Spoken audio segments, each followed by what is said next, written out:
why don't I try to commercialize this game, create my own graphics, maybe change up the rules a little bit, and just make it like a regular card game that you would see in the store, like a Phase 10 or an Uno, right? And here it is.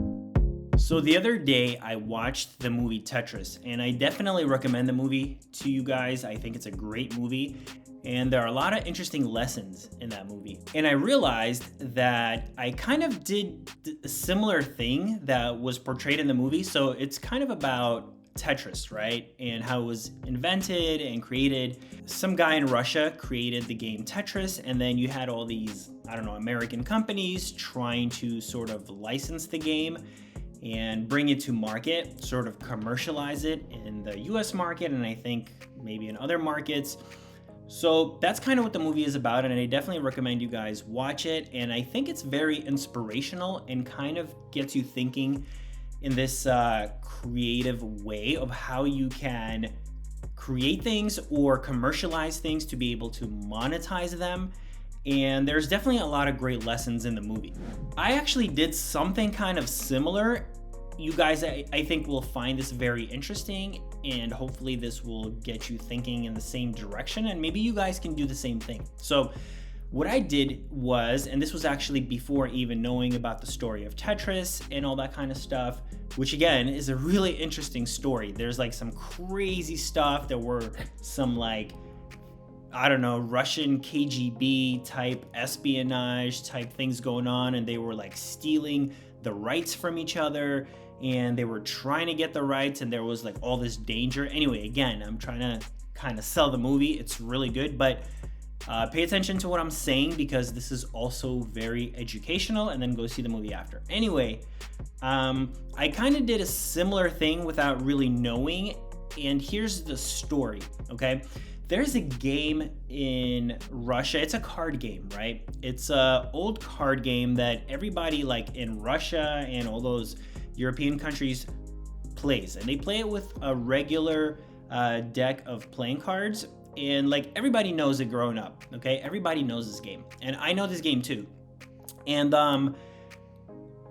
what I did was a few years ago, I realized that, hey, like I got the idea, why don't I try to commercialize this game, create it in like a, commercial Americanized way, and just change the cards, make the cards like kind of, animated or whatever, create my own graphics, maybe change up the rules a little bit, and just make it like a regular card game that you would see in the store, like a Phase 10 or an Uno, right?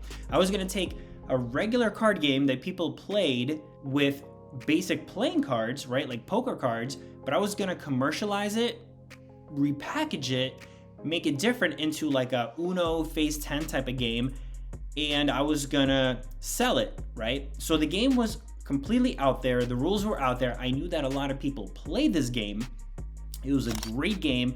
So the market was already proven. It had, it had great rules, right? It had great gameplay. And I'm like, let me just make my own graphics, package it into something that looked kind of cool, just repackage it, and then I'm gonna sell it. I'm gonna commercialize it. I'm gonna basically like Americanize it, right? Bring it from that European market of regular gameplay with regular playing cards, and then make it something really cool and interesting and flashy. And here it is, okay? It's called Game of Kingdoms.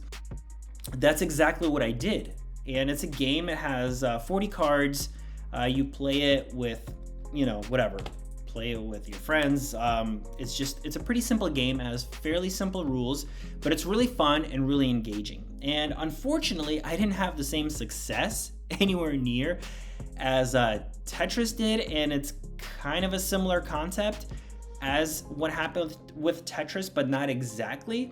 But regardless of the point, I took a already existing game that was not commercialized, that was played with regular playing cards, and I transformed it into a commercial game. And I've been selling it now. To be completely transparent about it, it's actually very difficult to get into the board game and card playing market, and it's been difficult for me to sell it. And honestly, I'm not fully committed to it. It takes a lot of marketing and some investment there, and I can probably redo the game. I've been wanting to redo it, like do like a 2.0 version and make it prettier. It's probably doesn't look that great probably, but anyway, regardless of that, think about what I just told you guys and think about what you can do. And they do this with everything. They do this with like, you know, like drinks and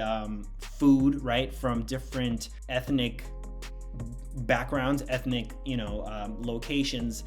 They have their food and they have their customs, right, and they have all that stuff that they do. They have games that they play, and what you can do is you can basically commercialize it and bring it to the masses in a repackaged but kind of interesting, unique kind of way. Exactly how I did, and kind of similar to how Tetris worked, because the guy that invented Tetris, he just kind of created a game, and they probably didn't have a huge market in Russia, or they didn't really know how to get the games out. So they had these American companies that were established that had this distribution, and what they wanted to do is literally just take the game and distribute it, right? They had those channels, and they took something that was already there, maybe repackaged it a little bit, made it look a little different, maybe renamed it, you know, added a few things on top, right? Like a little cherry on top, a little bit of polish, and they were able to resell it and make a ton of money. So I hope you guys enjoy that story. If you have any questions on how I did it, please feel free to ask. And again, the game, actually the original game that they play in Russia is called Durak, okay? That's the Russian word for fool. So that's what the game is called, and you kind of play, and it's, I don't know how to describe it. You kind of, you can play with like 2 to, I don't know, 6 players, and it's pretty quick. It's like 5 to 10 to 15 minutes, pretty much for anyone. Fairly easy to learn, and you just kind of beat each other's cards. You kind of attack, and then you have to beat it with a higher card, and then you kind of go, you know, around and around, and it's really fun. It's really a great game. You know, that's exactly what I did. So if you guys have anything like that in your culture, right, in your background, some kind of games that you guys play, but it's not really commercialized, or maybe there's some kind of food, right, some kind of product, some kind of idea, some kind of book, some kind of story, think about it. You can definitely commercialize it and really, really make something out of it, because a lot of people already like it. You know that it works. You just need to get it out there. All right, guys, hope you enjoyed that story, and go check out the movie Tetris. I think it's a really good movie, and I'll see you next time.